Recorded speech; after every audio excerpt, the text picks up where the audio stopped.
Bismillahir Rahmanir Rahim, verses 118 to 123 of Surah Hud, chapter 11. And we will end Surah Hud today. The Quran helps to strengthen the hearts of Mu'mineen. These are the references, and this is our contact in case there is any query or question regarding this presentation or all our previous presentations. Recap of verses 110 to 117, which were covered last Sunday. Allah sent His messengers with the book to help mankind remove their mutual differences so that peace and mutual harmony develops among the people, leading to freedom from fear and grief. The messenger Musa also came with the book based on Wahi of Allah. However, many people did not take advantage of this and remained suffering from their doubts and inner dissonances. This meant that differences remained in place. The law of requital continued to bring forth the consequences of the deeds of various nations, which thus suffered due to their wrong conduct. Mu'mineen take advantage of the guidance of Wahi and follow the program of Allah towards the establishment of the system of Deen. They are cautioned not to make any compromise on the Quranic values. And this is an important point on which Quran emphasizes all along, that once you have come to this path, then do not make any compromises, because then you will lose the benefit of following this path. They are told to keep in mind the permanent value that good deeds replace the harmful effects of bad actions in life. Allah then makes it clear to all that if people follow good and keep reforming their society, then they will avoid any destructive consequences in this life. It is people who do injustice to themselves, inviting their own ruin. Summary of these verses, which we are going to cover today, 118 to 123. The aim of the Quran is to help establish the system of Deen in the human world. It invites the whole of mankind to remove their mutual differences so that they can live a life free from fear and grief. And Quran emphasizes a lot on removing differences, because differences, wherever differences exist, even within the family, the life becomes very difficult for its members. The purpose of the creation of man with choice and intent is to help him to bring out his latent potentials under the guidance of Wahi, so that he can develop himself and thus live life at a far higher level than the animalistic level. If he decides to ignore the guidance of Wahi, then man cannot escape the evil effects of following the wrong paths of life, and thus will fail to develop himself and will end up in ruin. It will also mean that he will live life at an animalistic level in the world. I put animalistic level under inverted commas because it is not literally animal level, because still human beings have intellect and reasoning, and they do strive a lot to work for their own material successes, and as a result, they create problems. The accounts of the previous messengers of Allah are shared in the Quran as an instruction by illustrating the kinds of opposition faced by them, and thus to strengthen the hearts of the Jamaat-e-Mu'mineen, so that they remain firm on this path and know that their efforts will produce results in the future at some point in time. By understanding the functioning of the law of requital, they can tell their opponents that they intend to remain firmly on this program, and the results in the future will demonstrate to all who is on haq and who is on batil. Let us go to the first verse of today's presentation, 118, why man with choice and intent. That why man is created with choice and intent. Why couldn't we have a creation called man without choice and intent?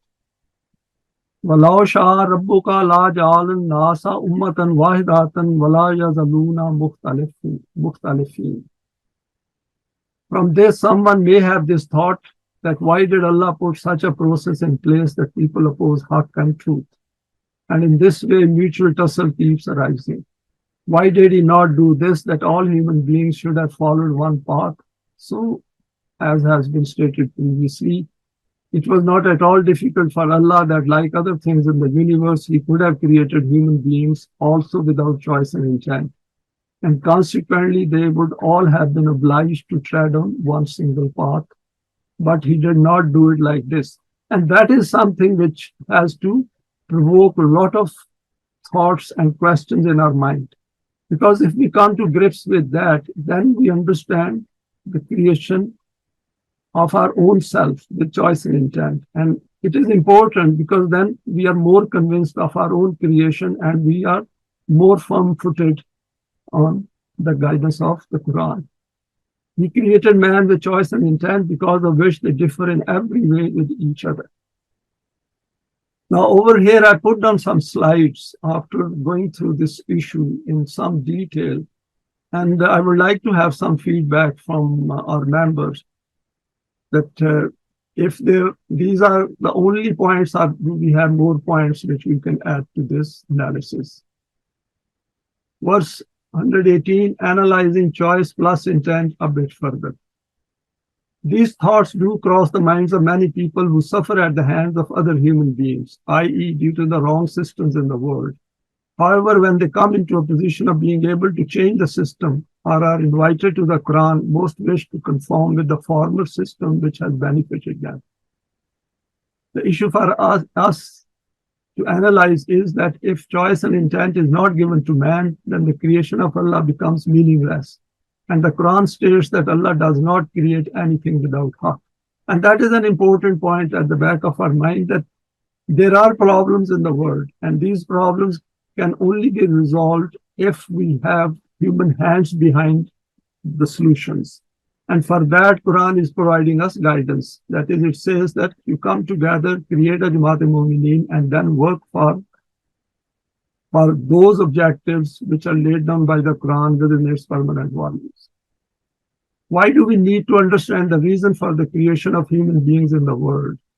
And here I've got some points to share. Firstly, not knowing this means that if the reason for this exists and we are not interested in it, then we are not using that cognitive side which needs to have this answer in order to manifest its potential. The Quran has summed it up very succinctly. Inna hadainahu sabila imma shakiram wa imma kafura. That Allah has provided the guidance. Now it is up to us whether we want to be mashkur or we want to bring out our latent potentials and do constructive deeds, or we want to reject it. And we know that kufr is opposite of iman. So shakiran over here means those who wish to become mu'mineen. Guidance is provided. Next, it is his choice to select a path in life. Next point, secondly, there is a precise logic behind human creation in which Allah has provided humans with a cognitive mechanism which has the potential to create new life within us through the use of our intellect and reasoning by using the Quranic value system. We have gone over this concept of new life in the light of the Quran, but I thought to put it again over here so that it becomes part of analysis of this particular verse. It is at the level of our intellect and reasoning that we question the issues of our existence, problems in the world, etc., and then try to find solutions. Because when we think about the problems and leave it there, that means we haven't really analyzed it properly. So if we think of the problem, then it is our duty to further question it and then try to find an answer to it. It might take years, doesn't matter. It doesn't cost anything, but knowing that their problem exists, it is our duty to question it and then try to find out the solution. Continuing to the next slide. Need for new life. What do we mean by new life? If we look at the process which we use to make decisions in our daily life using our I, that is me, that is my sense of being, we can see that the world we have collectively created around us is the product of this thinking process. Hence, all the problems, development, inventions, technical progress, etc., are owed to the decision-making of this I. I have put technical progress under inverted commas because sometimes we get carried away as if technical progress has changed the basic I. It doesn't. It makes no difference whether we have AI or we can go to Mars or we can go to other galaxies. Still, we will stay the same human beings possessing an I, and that I is subjected to the law of requital. This I is experiencing its life through the physical body which it inhabits, and this life is dependent on the way it is making these decisions and then acting on these in the outer world. If this I becomes dissatisfied with the world it creates, that is, if I become dissatisfied with the world which is around us, created by other eyes or other human beings, then I should think about it, i.e., it is unhappy with its present life. Now, this is very important to compare the new life under inverted commas and the present life under inverted commas. That it needs to start thinking differently within the confines of the system of being. Because if the present life does not even think about the problems and is not concerned about the problems in the world, then essentially this present life is quite happy to stay in the present life. This very change in understanding will lead to a different cognitive path of life, and once it gets onto it using the Quranic value system, then it will acquire a new life through own efforts. So if the present life does not want a new life, then there is no new life for it. So this is what the Quran is asking us, that you should be dissatisfied with the man-made systems. And that is the state of your present life. Now you want to have a different system, a system of being within the Quranic values. Then understanding that and coming to that path is the first step towards acquiring new life. And that is what Quran calls Iman. And then, of course, with solid deeds, this new life becomes strengthened with the passage of time. Going back to the verse itself, the third point relates to the issue of understanding the mind-body relationship. If we do not acknowledge our cognitive side, which makes us aware of the existence of a self, we will always exist at the animalistic level. If we look around, the criterion for success in a non-being world is always predicated on material successes. If our self is based on a material outlook, then where is the life in it? Because everything material does not have life. If we want new life, and if we claim to have new life, then we should be talking about life. And life exists with Allah, because He is Hayyul Qayyum, He gives life, and He is alive Himself. Creating a thought process or a model of Allah based on the concept which is given in the Quran, that is the starting point of acquiring Iman. Then where is the life in it? I.e., it is contented with the material world and its attractions. Because if it is concentrated on that, then essentially it is thinking that life will end with death. And that is why all the accumulations and all the attractions and getting lost in this world, not thinking of the hereafter, and creating problems for fellow human beings. While the need for a self or the hereafter does not even cross such minds. So if hereafter does not exist in that mind, if that I is not even concerned about finding out that what exists in the hereafter and what value system will take me over there, then that self has not essentially acquired new life. It is referring to exist in the present life. Now, next slide is continuing further. Fourthly, despite being a tiny speck as compared to the size of the universe, in order for man to fully appreciate the true purpose for the existence of his cognitive potentials, he needs to know the operating domain of his thoughts. Now, why did I put down these thoughts? Because physically, we are very tiny as compared to, for example, Earth or the universe. But in terms of our thoughts, we are encompassing the whole of the known universe, even at this point in time. These can encompass the so far known universe and have the capacity to keep on expanding the field of view. And that is where our success lies. That is where our understanding lies. That is where that new life lies. That what is the power of our thoughts? The world which we have created around us is the power of our thoughts. It is a reflection of the strength of our thoughts. What is the limit of the grasp of our thought? Scientists also ponder like this, that is without the Quran. But they cannot relate this to the potential of the human self for an eternal life, because their thoughts are only confined to this physical life. They don't think that there is a higher purpose to human existence.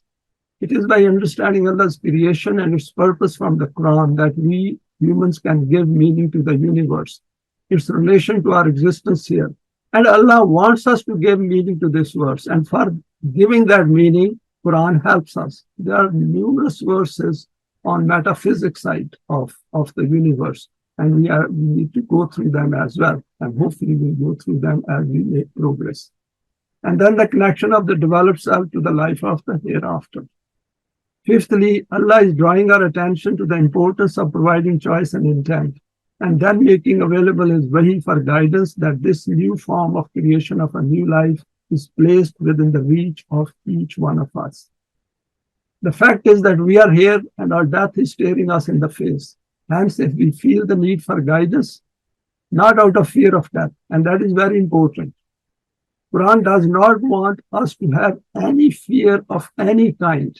Totally become free from that fear, and a stage can come where our understanding reaches that level of accomplishment or development where the fear of death does disappear.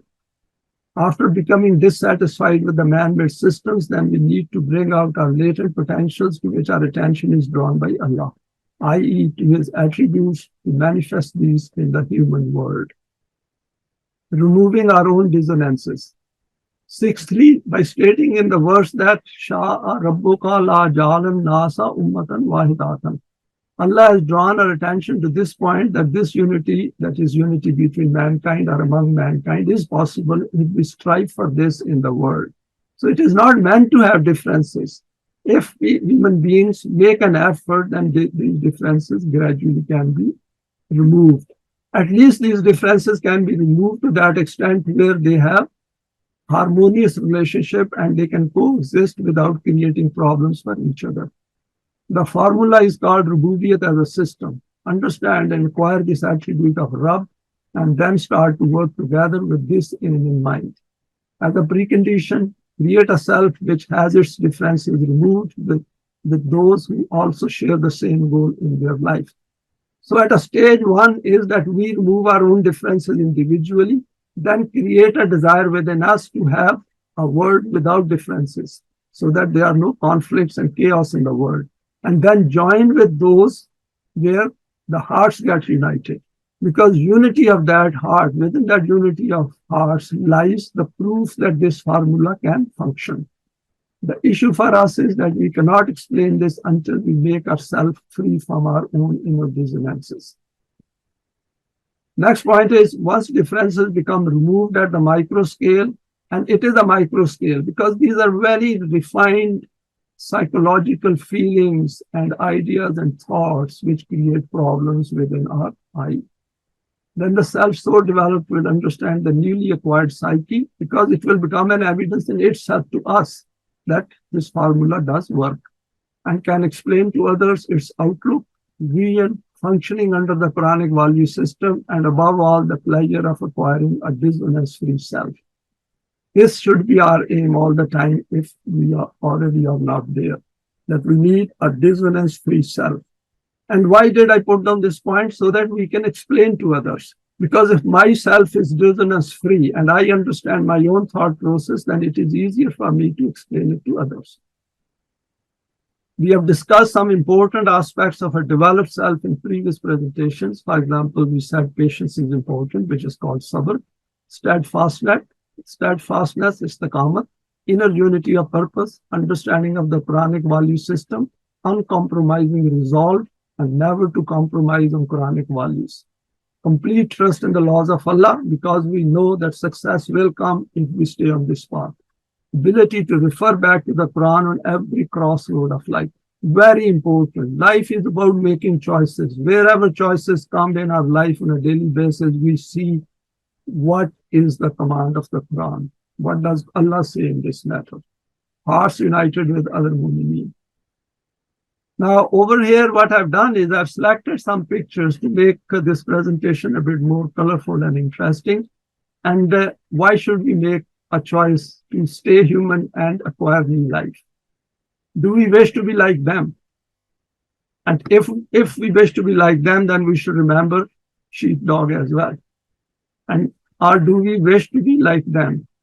Or do we wish to be like them? It's just a matter of different species and different colors. And if we wish to be like them, then we should also remind that there will be someone on the horseback to drive us around. And if we wish to be a bit faster than cattle, and then we should remember that technology will be chasing us, or with the leash in the hand of a master. And do we wish to be lost in a crowd? No individuality. We have to stand out because each one of us is a very important human being. Unbridled emotions. What do they achieve? Nothing. Just get together, some emotional hype up, and that's the end of it. And where does humanity stand? This is, we know this triangle of needs from Abraham Maslow. And he said that first physiological needs, safety needs, belonging needs, esteem needs, and self-actualization. And there is no hereafter in it. And this is what human beings will achieve without the guidance of Allah. Now, I took out this slide from Google and I thought, what does the meaning of life appear on Google? And this slide is quite interesting. The goal of human life to inquire, no achievement yet, a permanent solution to the real problems of life, permanent relief from all miseries. That is, again, it is a self-centered thing. What about the miseries of others? An eternal life of bliss, peace, and happiness. Therefore, inquire. There is no achievement here yet. The root cause of all causes, the source of everything. Then what? So this is the limitation of human beings. And let us see what Quran says. This is a verse from Surah Najm. وَأَنَّا إِلَىٰ رَبِّكَ الْمُنْتَهَى. That to your Rabb is the final destination, aiming for rububiyyat. And that should be our purpose. And that once that becomes a purpose, then essentially we are on an infinite path of self-development. Now let us go to the next verse, 119. Our choices in life can decide our destination. إِلَّا مَنْ رَحِمَ رَبُّكَ وَلِذَلِكَ خَلَقَهُمْ وَتَمَّتْ كَلِمَاتُ رَبِّكَ لَأَمْلَأَنَّ جَهَنَّمَ مِنَ الْجَنَّةِ وَالنَّاسِ أَجْمَعِينَ. The procedure by which to avoid these differences is that people obey the laws of Allah. By obeying the law of one being who holds authority, differences automatically vanish. This is the rahmat of Allah that He has also bestowed such a law. The very aim of creating man in this mold was that by using his choice and intent, by obeying the law of Allah, by removing his mutual differences, to live as one ummah. This will assuredly ultimately come to pass. But during this period, those people who desire to follow their emotions, instead of utilizing their knowledge and vision, they will enter the hell of destruction and ruin. Whether they are from civilized urban habitations or are living life as Bedouins in the desert. This is our immutable law, and accounts from history provide evidence of how this is continuing to be proven to be true. This part of the verse, لَأَمْلَأَنَّ جَهَنَّمَ مِنَ الْجِنَّةِ وَالنَّاسِ أَجْمَعِينَ, is normally translated that Allah will fill up Jahannam with jinn and ins.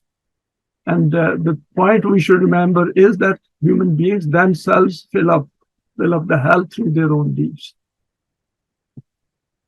Some reflections on this verse.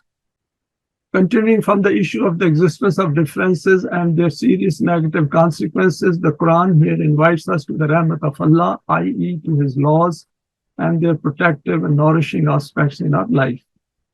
Two divine attributes are noted here, i.e. Rahim and Rabb. Once we have come to grips fully with the importance of our creation and learned the procedure and process of self-development for our guidance, the Quran has placed our importance before us.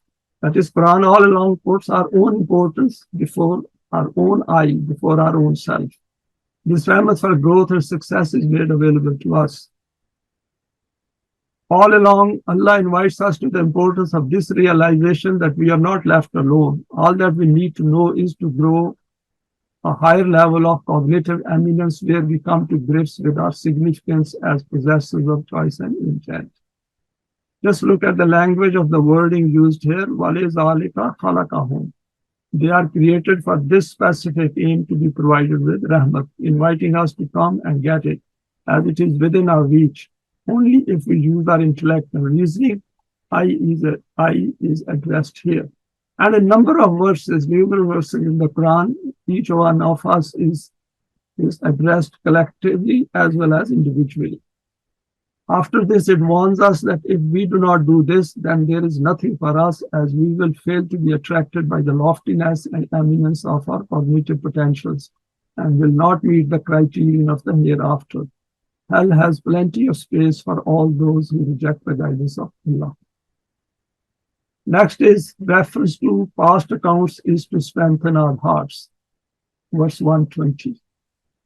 وَكُلًّا نَقُصُّ عَلَيْكَ مِنْ أَنْبَاءِ الرُّسُلِ مَا نُثَبِّتُ بِهِ فُؤَادَكَ وَجَاءَكَ فِي هَٰذِهِ الْحَقُّ وَمَوْعِظَةٌ وَذِكْرَىٰ لِلْمُؤْمِنِينَ. O Rasul, we informed you about the accounts of previous nations and previous Anbiya for this reason, so that your heart becomes strengthened. In this Quran, we have explained all realities in a clear style. These realities and their ethical values remind the Jamaat-e-Mu'mineen of this fact, what the aim of their life is and how it will be achieved.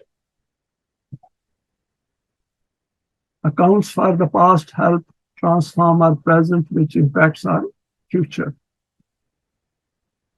Here the Quran comes to the Jamaat-e-Mu'mineen to reassure them that the whole aim of its guidance is to help them to progress towards the establishment of the system of being. Firstly, look at the accounts of the previous Anbiya who went through similar challenges and hardships. This should provide hope and expectation that things will ultimately go in support of Jamaat-e-Mu'mineen. Secondly, here education and training is being extended to them through the messenger in terms of helping them to transform their psyche, which strengthens their resolve on this path of theirs. If historical accounts provide evidence that Mu'mineen were helped in the past, then this immutable law of Allah is still applicable, as Allah is Al-Hayyu Qayyum. Hayyu means that He is living, Qayyum means He is established and going to be staying like that. Just imagine the strength of the words used here, Nusabbitu bihi fuadaka, that Allah is saying that He is the one who is going to strengthen their hearts. So addressed directly to the messenger, but applicable for all times. Here is the summary. Here comes Haqq to provide وَمَوْعِظَةٌ وَذِكْرَىٰ لِلْمُؤْمِنِينَ, that is instruction containing good for them and to help them to raise their eminence as mu'mineen. Verse 121 to 122, the law of requital is based on evidence. وَكُلِّ الَّذِينَ لَا يُؤْمِنُونَ آمَنُوا عَلَىٰ مَكَانَاتِكُمْ إِنَّا عَامِلُونَ وَانْتَظِرُوا إِنَّا مُنْتَظِرُونَ. O Rasul, in light of these reasonings and evidences and historical facts, you should also let your opponents know, as previous Anbiya had declared, that you keep working on your program, we will keep working on our program. After this, wait for the outcomes, we will wait too. The whole thing is to give time for the good deeds, for the Amal-e-Saleh to manifest their results in the outer world, and it takes time. Verses 121 to 122, the law of requital favors Mu'mineen. When we make an effort in life, we look for quick outcomes. Ideally, this urge is kept within us. If we do not have any hope of getting any results in our life, then we are unlikely to pursue the path. And human beings do want tangible results in the outer world. But on this path, tangible results take time to materialize. So that is the point which Quran is drawing our attention to. However, this is possible in the world of religion, that people practice rituals without expecting results in this life, because those rituals are not going to manifest any results outside, because people know that by, for example, carrying out a certain ritual of, let's say, reading something or bowing before an idol made of a stone, they also know no result is going to be produced. But they have some kind of a vague idea that something will happen in their favor, may not be in this life, but in the hereafter. But Quran draws our attention towards the tangible outcomes. The Quran points to this urge of ours and provides us with the solution for dealing with it. Here the Quran has asked Jamaat-e-Mu'mineen to announce convincingly that the path pursued by them will bear results once their efforts and deeds have reached the point for their manifestation as per the law of requital. Hence, they are not in a hurry to get quick results. Not being hurry and developing that lack of urgency in our mind, like people have in pursuit of material gains, is part of developing ourselves. They also tell their opponents who do not have Iman in the way of Allah that their path will also produce adverse consequences, as their conduct is against the laws of Allah. Just wait a bit longer.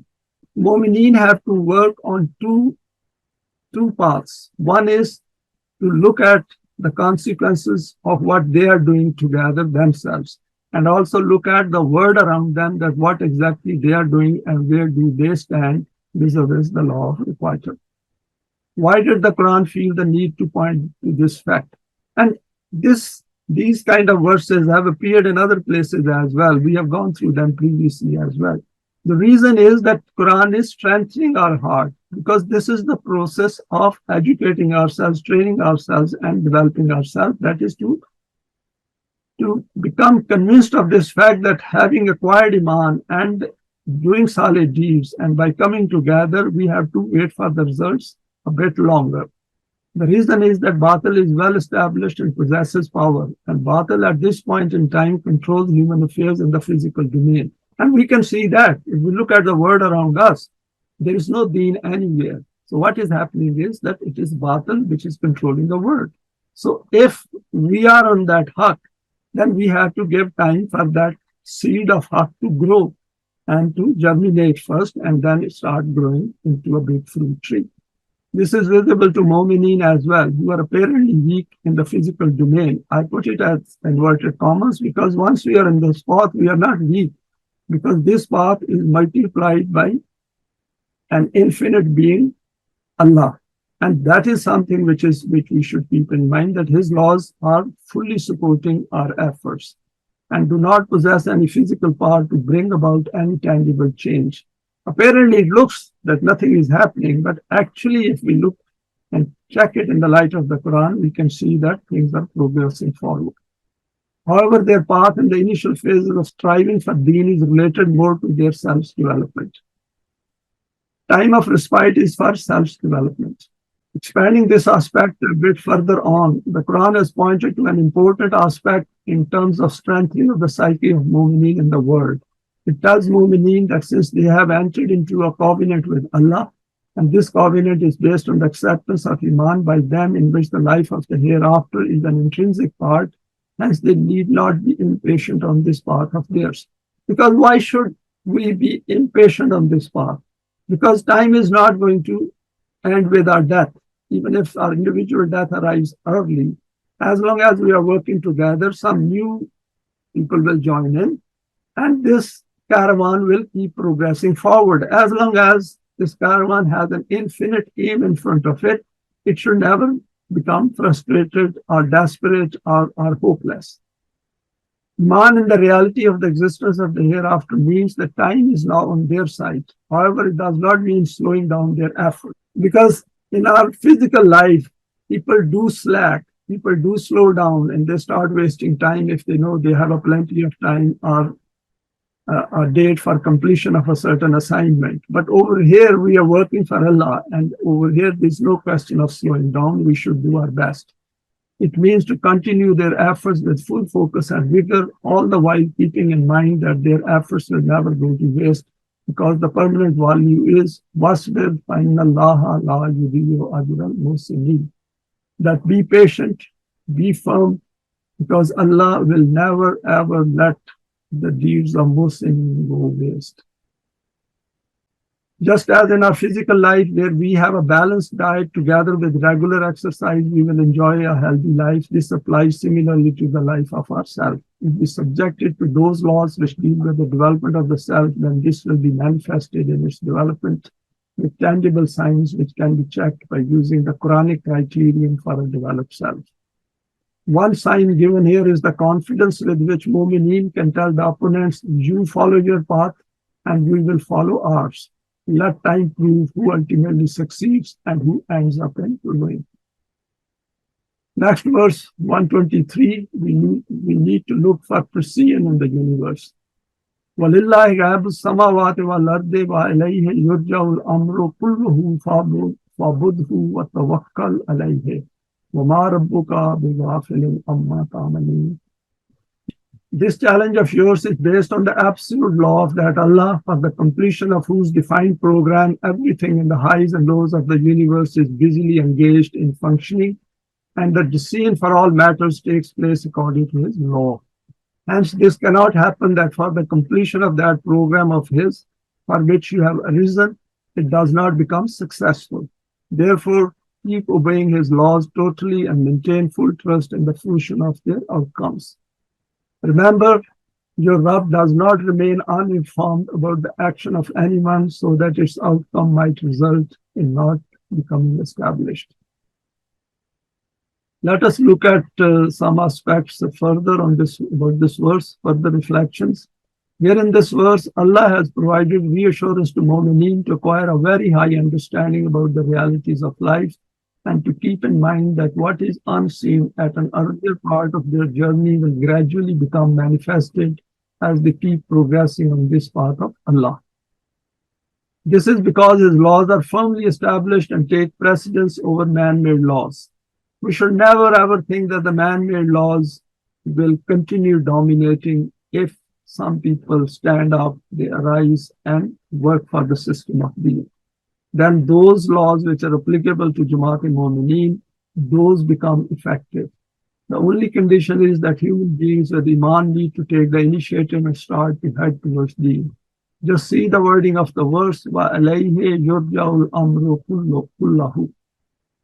There is no exception here. That is all, whatever happens in the world is referred back to Allah's laws, i.e. every Amr goes back to Him, to His laws which are firmly established. We have gone through many aspects in this context in our previous talks. What we need to do is to obey these laws and through continuous study, adherence and practice, strive to keep acquiring higher and higher self-development. And this will lead to firmness in the trust in these laws and of course firm trust in Allah. Fa'budhu wa tawakkal alayhi.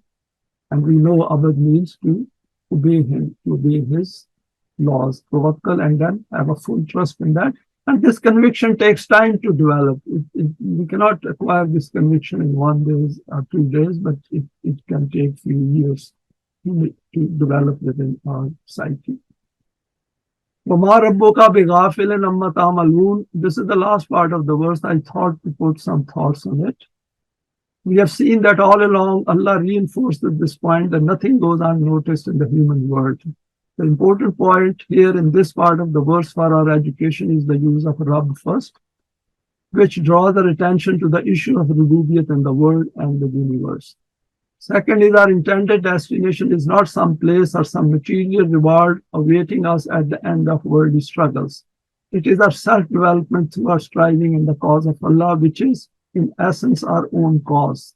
And that is an important point. I recently shared a motivational clip from Allama Parvez, where he says that if you want to enjoy this life, if you want to have a higher purpose in life, then have a purpose which is never achieved, so that that purpose continues in the hereafter as well. So on the basis of that very purpose, which does not end in this life, you will be given an eternal life just to go to the next life to fulfill it. And self-development is such a wonderful purpose that the Quran has given us when it says that you should develop yourself and you are on the Sirat-e-Mustaqim and this path never ends. And the path of self-development doesn't end. The human consciousness has no limit.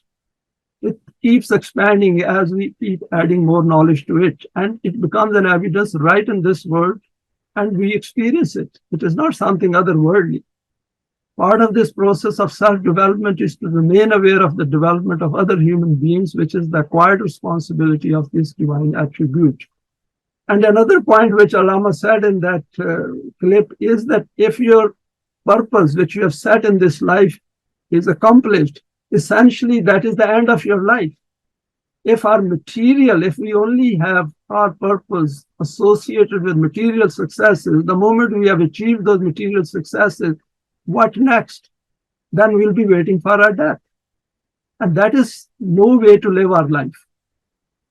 Then the Quran has asked us not to ignore this aspect, as our Rabb is fully aware of it all the time. Here we have to redirect focus towards responsibility in this regard, i.e. directing efforts towards Rububiyyat in the world. And as I have mentioned previously as well, that whatever we are doing over here in terms of our striving and efforts towards the system of Deen, there is a Deen already established in the hereafter. What is its nature, we do not know at this stage, but it is definitely for the developed selves according to the Quran. So that means if our self has developed here in pursuit of the system of deen, and even if deen is not established within the short span of our life, we will be fit to go into the deen of the hereafter. How will this be achieved? Through targeted actions. We can discern two aspects from this part. Firstly, Allah wishes to know what do we do in this regard. And secondly, we need to keep employing our cognitive and physical potentials on this path. Now, finally, recap some salient aspects of Surah Hud. With verse 123, we came to the end of Surah Hud, but over here, I've gone through some salient aspects of Surah Hud, which we have covered previously as well. The Quran provides answers to all questions arising in the human mind as it is from Allah, the creator of the universe, including man, who is all-wise, all-knowing, Ghafoor, Rahim, Aziz, Hamid, Majid, Khabir, Basir. These are some of the attributes, the divine attributes, which we have covered previously in this surah. This is noted to let mu'mineen know that they are never alone in their efforts on the path of deen. Of course, all these divine attributes we should acquire and manifest as well. The fountainhead of all physical life on earth is water, and Allah has control on every aspect of life, i.e., His laws help us to understand the functioning of all aspects of His creation. There is one point over here that all those questions arising in our mind, it is related to human psyche, that those questions which arise in our mind, we can find an answer within the guidance of Allah in relation to our self-development. And we have seen so far that in some aspects we have compared with the psychology, modern psychology as well, and we see that what is explained in the Quran does take care of our psychological side. Man is provided with choice and intent, which makes him responsible for his deeds, and worldly life is designed in such a way that the outcomes of balanced deeds become established. This aspect is linked to the continuity of human life beyond physical death. Next point is, apparently events in the human world occur at random. And these appear at random, those who do not have understanding of the Quran, and they do not look at the world events in the light of the Quran. This is not correct. The Quran helps us to view the finer aspects of every event in the human world. When we say finer aspects, it means not only the physical side of these events, but we also can know the psychic side of those events as well, i.e., those human beings with what kind of mind they are acting on that. What was in their mind and what were they thinking when they carried out those events, and helps to guide us through this maze by removing darknesses through the light of its guidance. Continuing with the summary, hence mu'mineen need to tread this journey of life using the Quranic light with patience, focus, steadfastness, and by staying united. Very important, this aspect. I will expand it slightly more with a few sentences, that essentially life of the hereafter is of those whose selves have developed. That is, those who are Muhsineen and Salihin and Mu'mineen and the Muttaqeen as declared by the Quran. So if these people haven't developed any affinity in this world, how are they going to come together in the next life? So if I do not have affinity for other Mu'mineen who are on this path already, and we together are progressing from this life, how are we going to be together in the hereafter if we fail to come together here, if our hearts do not unite here? If when we united as well, our hearts don't stay together and we keep getting distracted right and left, then how are we going to be together in the hereafter? And Allah is a witness on that. And that is an important point which we should keep in mind all the time. And that keeps us motivated as well. If the Quran is followed together as guided and directed, then signs will start to materialize within the human self and in the outer world with the passage of time. The only condition is not to give up that path defined by Allah. If you remember, Quran has said in one of the verses we just covered, in which it says that we will put together all jinn and ins in hell together. So if our hearts are not united here, then obviously we will be with someone who created problems here, who had differences here. And this is a very subtle point which we should keep in mind and think through it again and again, that where we wish to end up. At the start of this new journey, doubts and suspicions may arise, and the way to overcome these is to establish the truth of the Quran in the heart and mind by deep reflection on its contents. Remember, no human being can produce anything like the Quran, as human intellect simply cannot know something for which it has no knowledge. The Quran contains the complete code for the system of deen, and we have to convince ourselves about it. It's not just acceptance at face value, like most people do. In order to obtain the results, it must never be contaminated by human thought. Then the Quran explains to Mu'mineen that striving on the path of Allah always leads to success in the long run. And long run means to keep treading on it for the rest of our life till the time comes to say goodbye to this world. And since life does not end with death, hence great rewards await them in the life of the hereafter as well. Waiting for this is part of developing ourselves. And that is how we should view it. Because if we view it like that, then journey becomes easier and easier with the passage of time. Now, again, continuing with some more points. After mentioning essentials, Surah Hud then covers the accounts of 5 nations from the past in some detail. Firstly, details of the people of the messenger Nuh are given. This nation had created serious imbalance by dividing people into various classes. Those in power despised those in the lower class. The messenger Nuh used to draw their attention towards equality as human beings and the intrinsic respect and dignity with which each child of Adam is born. He passed on the message of Wahi to his community. However, only some poor and weak human beings in the society listened to the guidance of Allah. Thus, a small Jamaat of Mu'mineen emerged.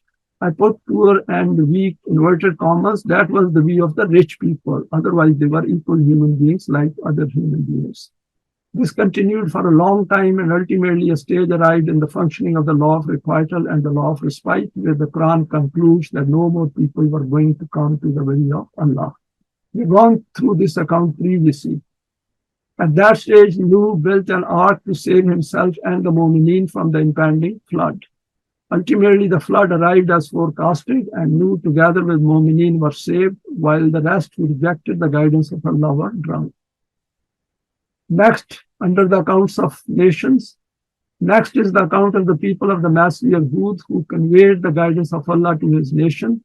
These people had established a system whose most evil side was the use of inordinate power against the weak in the society, and hence keeping them under severe subjugation. The messenger admonished them and invited them to establish a system where the laws of Allah are obeyed, so that balance is returned to the society. However, the powerful and rich rejected this, and the society was destroyed through a windstorm. The messenger and Mu'mineen were saved from the destruction as per the Mashiach of Allah. Next, following this account is the story of the messenger Saleh. His nation had also transgressed the laws of Allah and had established a grossly unbalanced system where the land resources were employed unjustly. The poor had limited access to pastures and water sources for their flocks of animals. The messenger Saleh ultimately managed to strike a deal to allow a she-camel to freely roam around as a symbol of this mutual agreement. However, the wicked went against the deal and killed this she-camel. This ended the time of respite for these people, and they were caught in a severe earthquake. The messenger Saleh and Mu'mineen were saved from this destruction. Going to the next account, the account of the messenger Lut comes next. Though the story starts with the arrival of messengers at the house of the messenger Ibrahim, its subsequent part relates to what happened to the people of the messenger Lut. These people were deeply immersed in the practice disapproved by Allah of homosexuality and had now managed to cross the time of respite. These messengers of Allah met with the messenger Lut and told him to leave the area in the night, as the people of his town were going to be destroyed through a volcanic eruption in the morning. Consequently, Lut and Mu'mineen left the place at night, and the people were destroyed in the early morning. Next, the Quran refers to the people of the messenger Shuaib, who also passed the message of Allah on to his nation. This nation was doing injustice through misappropriation of weights and measurements in their business affairs. The messenger warned them about this evil practice and told them in clear terms that this conduct of theirs will invite the wrath of Allah as per the law of requital. Continuing with this account of nations, the people in power rejected the warning of the messenger Shuaib, thinking they cannot be held accountable for their evil deeds. This state of affairs continued for many years, and ultimately the outcome of their deeds caught up with them as per the law of requital of Allah. So it is important that this struggle was not for 1 year or 2 years. Whole of their life was spent on this struggle. This ended their time of respite, and they became due for an early demise from this world. They were destroyed through an earthquake, and the messenger Shuaib and Mu'mineen were saved as per the law of Mashiach of Allah. After this account, the Quran mentions the messenger Musa and his confrontation with Pharaoh and his cohorts. However, this is done in a passing reference in a few verses.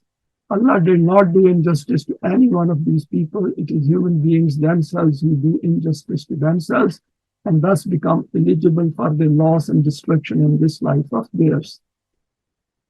In general terms, then, the Quran points our attention to this fact that this life of ours is a very serious matter, and we need to hold ourselves accountable for our thoughts and deeds. When we are made aware of the guidance of Allah, i.e. the Quran, we need to pay attention to its value system so that we benefit from this life collectively and the life of the hereafter. Now, having gone through these accounts of the nations and, of course, previous verses which we have covered, I put some thoughts together on common thread in all these accounts of the past nations. The rich and powerful had gained control of these nations, and they had decided to transgress the laws of Allah. This transgression led to the creation of imbalances in the society. Why do the rich and powerful gain control in any society? This happens when no Jamaat-e-Mu'mineen exists there who can act on the permanent value of promote good and forbid evil. And this is the state in which we find ourselves. We cannot complain because there is no Jamaat-e-Mu'mineen, and if there exists a Jamaat-e-Mu'mineen as of today, then they are still very weak and they need to strengthen their own selves. As and when the messengers of Allah arrived in their society, it used to be in a pretty bad state morally, and imbalances existed in every aspect of their society due to the man-made laws. So there were man-made laws wherever the messengers appeared on the scene. Those in power did not wish to reform as it went against their vested interests. But batil cannot continue indefinitely in the human world. Such situations then invite human intervention as per the laws of Allah. These messengers were human beings just like us, and the issues they faced are the same as we also find these in today's world. Irrespective of the technology in today's world, the basic human being still remains the same. Their interrelations still remain the same. Technology does not change basic human values related to managing human affairs at a fundamental level. We can easily connect all these wrongs happening in today's world despite remarkable achievements in the field of science and technology. Has this in any way changed mutual human relations at a fundamental level? Not at all. And finally, the last slide, there is one difference here. These messengers received the wahi of Allah themselves directly, and then they followed its direction after having iman in it. While in our case, we have received the complete Quran containing the wahi of Allah, and we now have to feel the need for it. Then accept iman, understand it together with others, and then start to follow its procedure. So if any one of us is looking for a messenger to arrive with the wahi, forget it, nobody is going to come. It is we human beings who have to sort out our own mess. Hence, fundamentally, Allah's wahi remains the same, and His laws are still applicable just as these were applicable then. Allah is still present to ensure His laws do not fail in their efficacy, and the law of requital does favor, inverted commas, Jamaat-e-Mu'mineen as it always did. I put it under inverted commas that because we understand law of requital and we hold ourselves accountable, the human beings who hold themselves accountable after acquiring iman, the law of requital favors them. That is the way it works because we become extremely conscious of it. Since Wahi goes against the desires of those who are in power, hence they oppose any efforts to establish the system of deen. This opposition helps to strengthen the iman of those who wish to continue following the path of Allah. Those who are not fully convinced leave and go elsewhere. And we have experienced it. People come and people go because they are impatient. They don't want to be on a path which they are not sure whether it is going to bring glad tidings for them or not. And Allah doesn't need them. This path doesn't need them. Quran doesn't need them. Quran needs those who have istiqamat, who have sabr, and who are fully focused on the cause of Allah. Only those remain on this path together who have understood the guidance and the importance of remaining steadfast on this path. This leads to the formation of a Jamaat of Mu'mineen, and if these people stay united together and keep strengthening their conviction, gradually their understanding of the system of deen improves.